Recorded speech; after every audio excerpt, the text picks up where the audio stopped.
What's that, Anna? Timmy's in the well? No? What is it? This video is brought to you. It's brought to you by Simply Safe. Oh, jeez.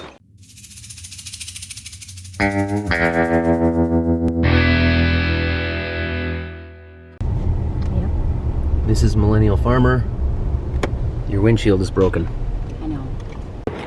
But thanks for the ride. Bye-bye now. Bye-bye. Toodles.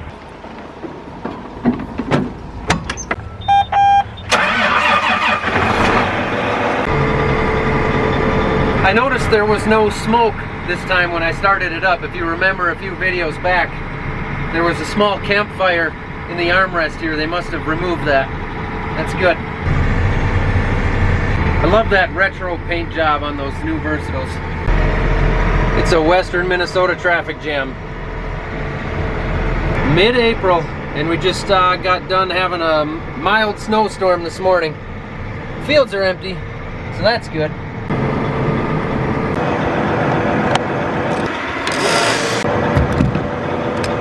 Now the 9560 here is going to get hooked up to the 2230 field cultivator, or if you want to speak the native tongue here in western Minnesota, it's the digger, because it digs. We're not complicated people. Do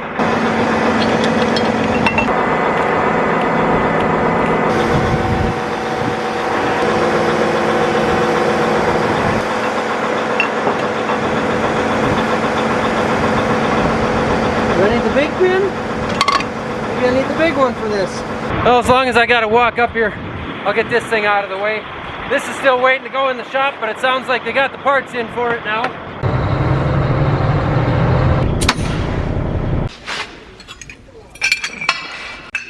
That's the small one. There we go.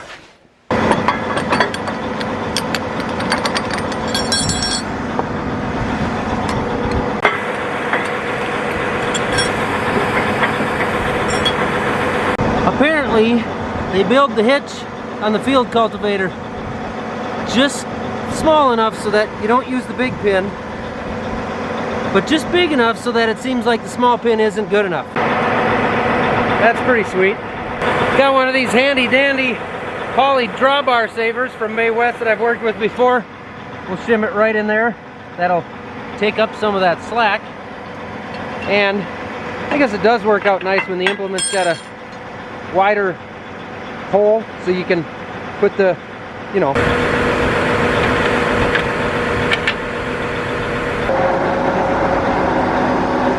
Now I know there's definitely water in the wing wheels, so I'm gonna unfold it, get that water out here instead of in the shop. Actually, there's hardly any. Huh. Just a little bit more musical machinery here. I gotta get the planter out of the way now because we're pretty well done with that in the shop. But I want it in the shed because of all the electronics. I don't want it to get snowed and rained on. So I'm gonna move the big 9570, the four-wheel drive with the Mendeco on it, and let that sit in the rain and snow. I hate to do that because it's just so shiny, but can't have the planter in the rain.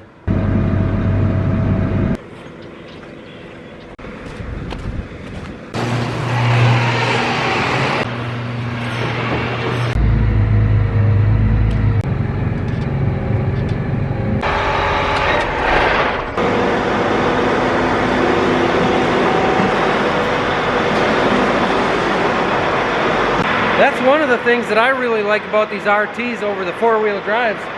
They're not so dang big. You can turn them like a skid steer when you need to. They're so maneuverable.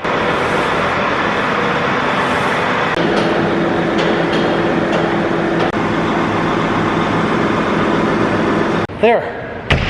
Now I just got to run and get some sweeps in the morning. We're going to go through this thing, grease it, check the tires, make sure all the settings are good, put the computer and the receiver on the tractor. We're going to put some sweeps on, and I think, I'm guessing, probably a few shanks. There's usually a few that are tweaked in there. Make sure the harrow is good, make sure the rolling basket's good, get all of this stuff off of there. So, I'll see you in the morning, and tomorrow we're bringing in a special guest appearance. I'll give you a hint, he's really tall. I mean, I'm tall, but this guy, you'll see him tomorrow. It is still mighty sloppy out here this morning. It'd sure be nice if that sun would come out. I'm gonna hop in the dually, head down to the local John Deere dealer, and grab some sweeps for the digger. We've got a line for picking up parts this morning. Everybody's getting ready to go. A little bit colorful back here this morning. All right, that took a bit. It's a busy place this time of year, kind of like my phone is all the time. As long as I got my phone out, I'm actually gonna take a second here and check my Simply Safe app to see if our special guest who is appearing has appeared yet. So I can just go to the farm shop where I've got the cameras and I can watch live. There's nobody in the shop, so I can see the digger sitting there. Looks nice. I'm gonna check out this 18-foot 2730 ripper that's got the folding wings on it. It's the same width as ours, but the wings would be nice. It would just be much nicer for transporting down the road. I would ruin less mailboxes. For those interested in Simply Safe themselves, it's really easy to get. You can order it all online or by phone. It comes right to your house. It's super easy to install. They've got 24/7 monitoring, so they're watching the place constantly. If something goes wrong, they will call the police and send the local police out if need be. They've got all kinds of sensors. They've got freeze sensors, which actually worked really well for us in the case where Anna walked through the beam on one of the shop doors when I left one morning. They've got motion sensors. They've got water sensors if you were to break a pipe and you weren't home. They've got CO2 sensors. The doorbell camera, I think that's the coolest thing ever. Somebody rings the doorbell, I go in on my phone, I can see exactly who it is, I can hit the button, talk to them, can see exactly what's going on.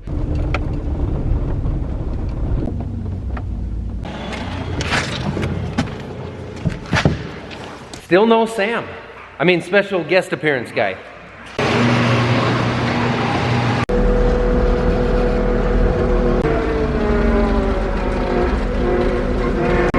Nah, I'm gonna like it better over there.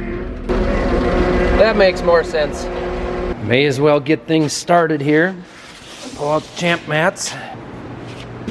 I think we'll work on the sweeps first, just to get those out of the way. As we're doing them, we'll see, make sure all the shanks are good. The sweeps are the part that actually goes in the ground. It's the part that wears out.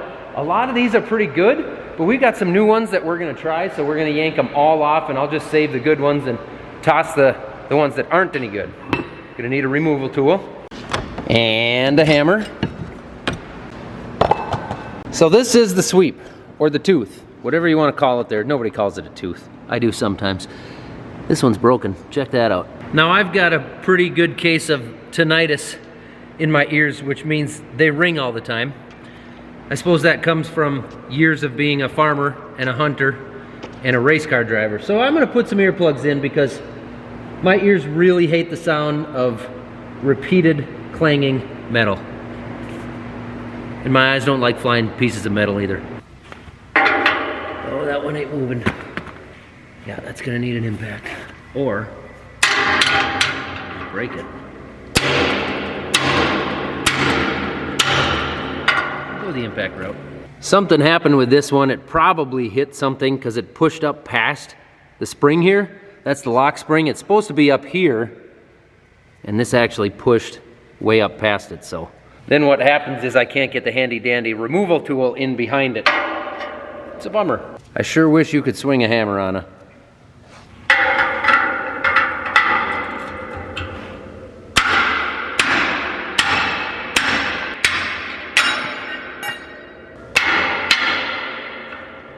All kinds of issues.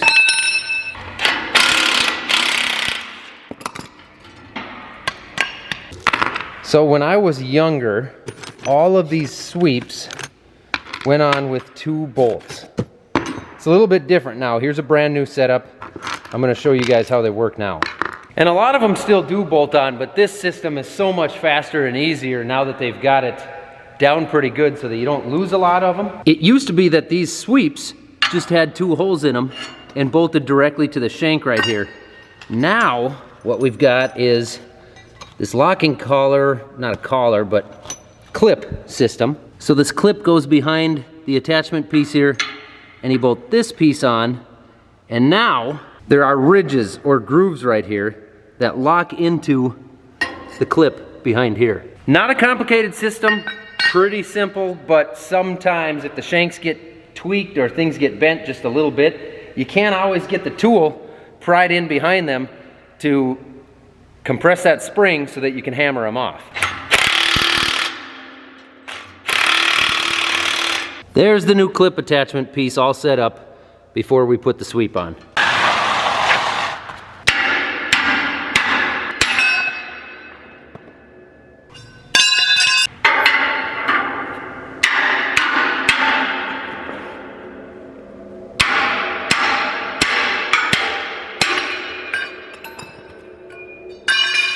And then sometimes you get clips like this that kind of bend and kink their own thing into it. So the casting is fine, the bolts are fine, everything's fine except that clip. So we'll fish it out, put in a new clip. If we can.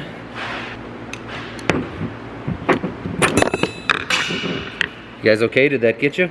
There is our new clip. You know what? Actually, that whole shank is bent. Might be difficult to see on the camera, but the third one down there is the one we're looking at. It's bent out. So it definitely caught something, bent some stuff up. So I'll change that shank because what happens is everything sits on there funny and then the sweep sits, instead of sitting flat, it sits at an angle, wears itself out funny, doesn't do as good a job. Just one of those things.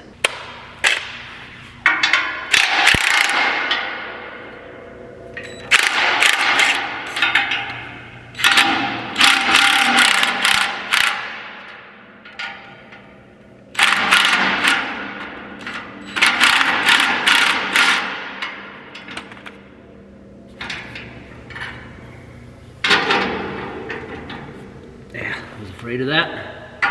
Can't get on this one very well.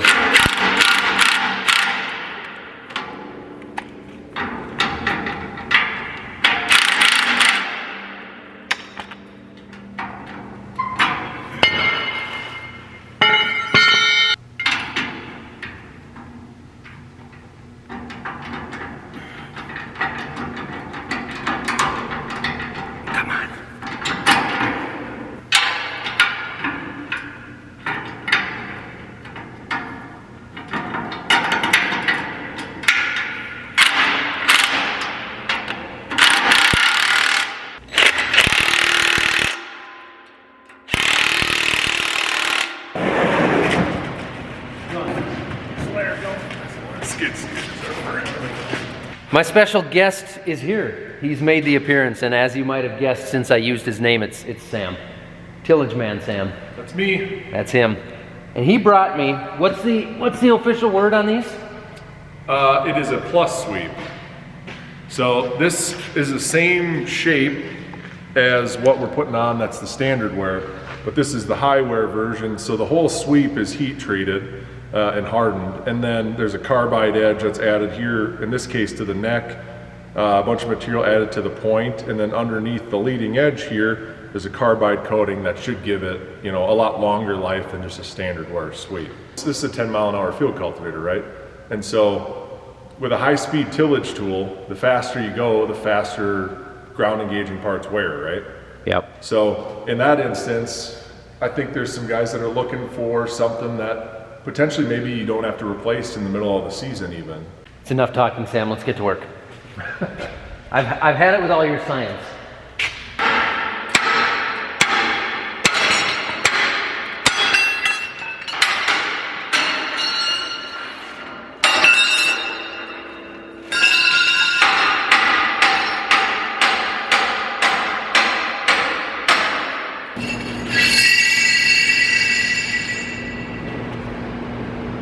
Make it? Well, you know, it's kind of like shuffleboard. If you throw it too far, you hit the door. You don't want to do that. But you got to get it out from underneath. That's right. It's a skill game. Yeah.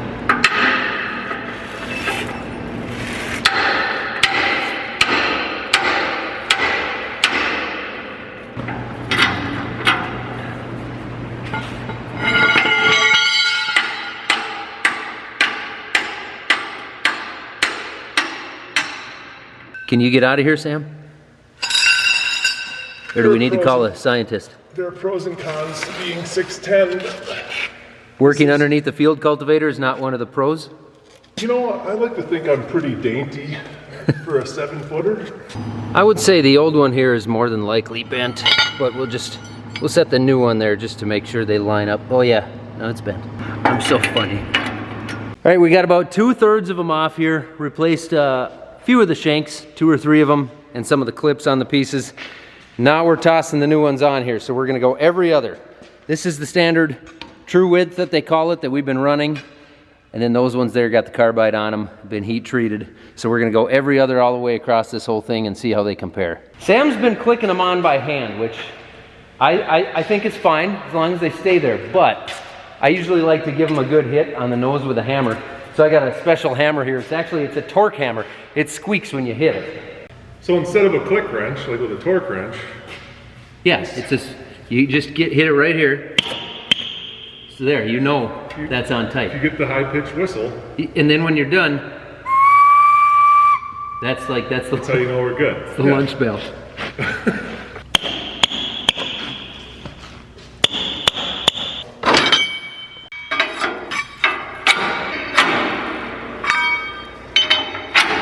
Man, am I getting sick of crawling around on the cement. Yeah, concrete, whatever. You could have put the rolling basket down. I could have, but I wanted to create a challenge for tall guys. Parkour. So that one's standard. Then we skip one. This is a standard. And then that end one's a standard. So I know it gets different in the middle. Just trust me. I made a diagram. Yep. I studied it.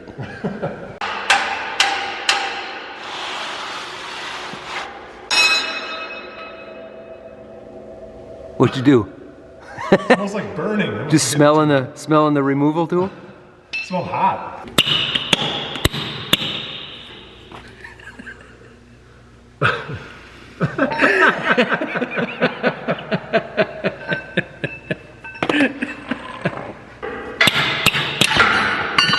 Oh no.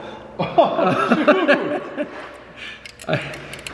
I went over the torque spec.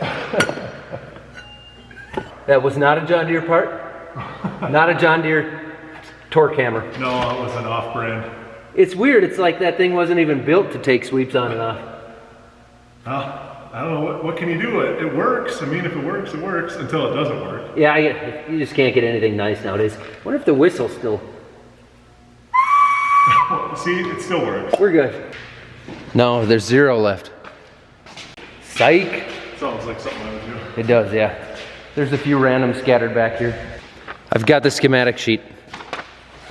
That's what we need. Otherwise, how are we going to put them on? Yeah, otherwise we don't know how to stagger them. These outside ones are the coated ones, right? That's correct, according to the schematic. The schematic. The schematic.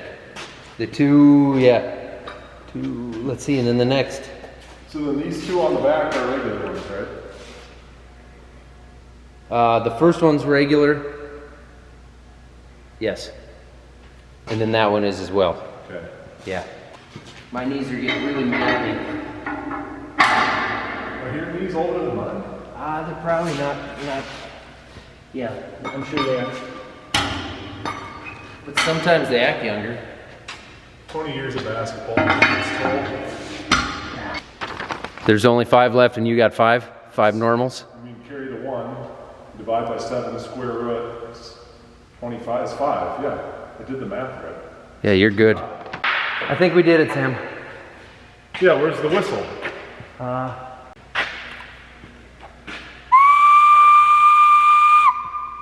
Quitting time, right? Now we just go get some ice for our knees.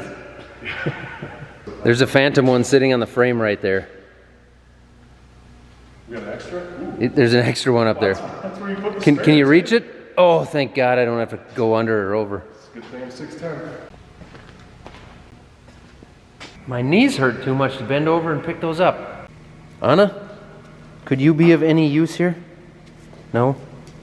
Well, that's just nice of you to come say hi anyway. I'm thinking the skid loader bucket is going to be the most efficient for picking these up.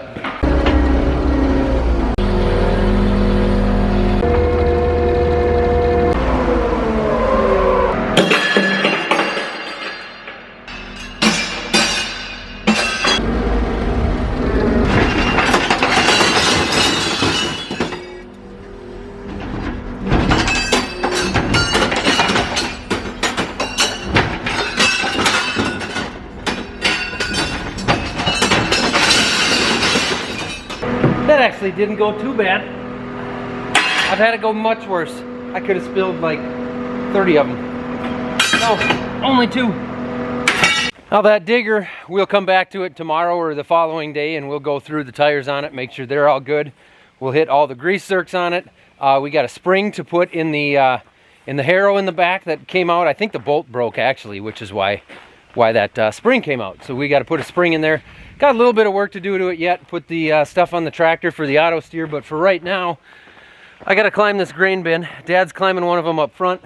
We got 2 bins. We need to know exactly what we got in there because we're looking at marketing some corn, which we've been doing, but now we need to know really exactly what we've got for bushels here. But of course, since I'm a millennial, I don't climb steep ladders. It's dangerous. So I'm gonna call in my stunt man here.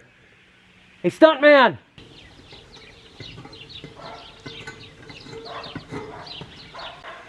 Thank you. He looks just like me, doesn't he? It's amazing. He does good work.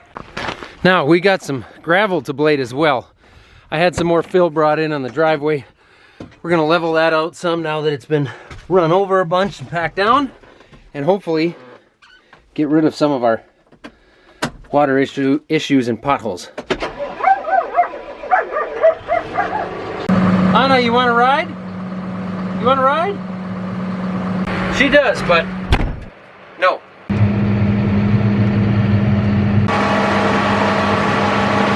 Right now I'm trying to pull it from the center towards the outside of the driveway because we got so much built up in the center. The driveway's too wide. When they spread it with the truck, it didn't get out towards the edges at all. So trying to pull it from the middle to the outside. Hopefully we'll get it halfway smooth, pack it in for a few days, and then get just as many loads over top again and just kind of keep trying to build it up. We used crushed concrete this time. This is the gravel we got in the area, the stuff we've got in the yard, and that's what we've always used, but we had some real issues with potholes last year, and up here, our driveway with all the truck traffic in and out, we get a lot of heavy trucks and it was beating it up pretty good. There comes a load of rock right now for behind the shed. And a special delivery. I'm guessing I won a sweepstakes or something. We're gonna put that load that they've got on right now, which is just screened dirty rock, we're gonna put it on the south, there we go, south edge of the shed here, because in the back there, we can get to that easier now because we don't have LP tanks sitting there, and it's starting to wash the gravel out from behind the shed when it rains. See what I mean? It's washing out down here on the back side of the building and down the hill, so we're gonna fill this whole space with rock. Keep things in place a little bit.